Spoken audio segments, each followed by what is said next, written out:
assalamu alaikum bandiraɓe musidɓe tedduɓe yeeɓiyankoɓe Windere TV kono kala on calminama en garti e émission men aduna bonani ɓooy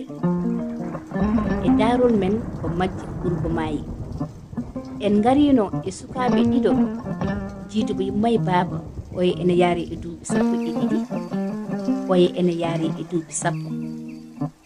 oya jiiɗi hankande dannade dañano hoore muɗum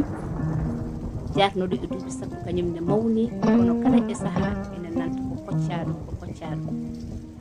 konkone neeɗo mo fiɓi yaltinde mo ɗum leydi nawamo ko janggoya o ɗaɓɓoya gandal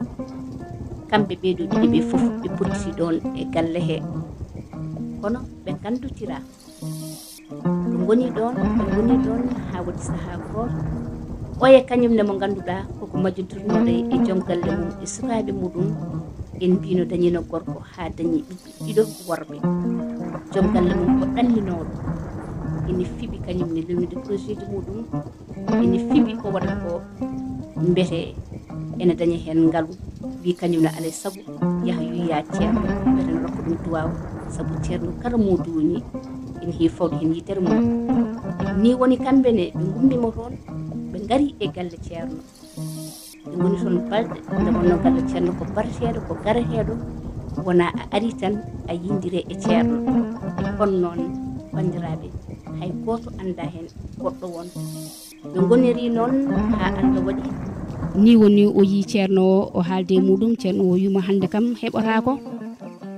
alay saago mbala ha weeta mi bismoma janggo so Allah jaabi mi ɗaccinma o wi konko noon omo yaadi e joom suudu makko o wi taw ko ɗum tan ala caɗele mboɗo jogui gallam ene ɗeɓi wirnade seeɗa o yaaha o jonciyo toon o wala toon ha weeta so weeti garami rokkuma duwawo nde puɗɗa ɓennude konko ceernajo o noddi ɗiɗo ɓe woni miñiraɗo e mawniraɗo eɗen mbawi wiide koye galle he ɓe goni ko almuɓe makko o wiɓe jeehe bertunoye suka debbo o mbaldono ndenon ɗum ha weeta inchallah so weeti ko kotowo kono komo jiɗɗo ndenon mo nawmo to galle to mbalon toon ndenon konko suka debbo o ɓe mbi ɓe jaaɓi ɓe jeehi ɓe bertuni yummiraɗo lelima nder kamɓe ɓe keeɓi boowal eɓe jewta nde won noon dande jamma ndeysan so tawi jomum ɗanaki tan a watti hen hakkille aɗa nana ɓe jooɗima eɓe jewta konko miñiraɗo e mawniraɗo heɓɓiti wimo an kam holto jeyɗa e guure men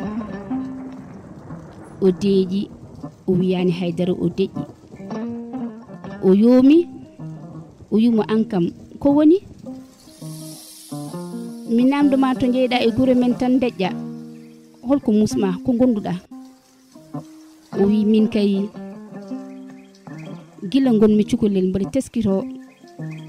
so tawi woodi ko duuɓi 10 tan jaratemi mbaɗa yaaduno e jinnaɓam e mawnam gorko emin gummi e wuuro amen emin jeehi e wuuro o leydi gondi hendu tawmin ɗon ɓe majjotirimi minnene majjumi jantumi e wuuro wongo ko toon nehami kono kala e saaha eɓe mbiyami jinnaɓe jibinanimi kala e saaha eɓe nantinimi komi koccaɗo min noon ko ɗum addinimi yaltude ɗum addinimi ɗannade mbaɗa ari mbaɗa ƴeewa golle o yuma aha konko mawniraɗo o tan ɓernde nde taaƴi o wi ijjam bandiraɓe musidɓe tedduɓe mbira ko on rendez-vous e épisode goɗɗo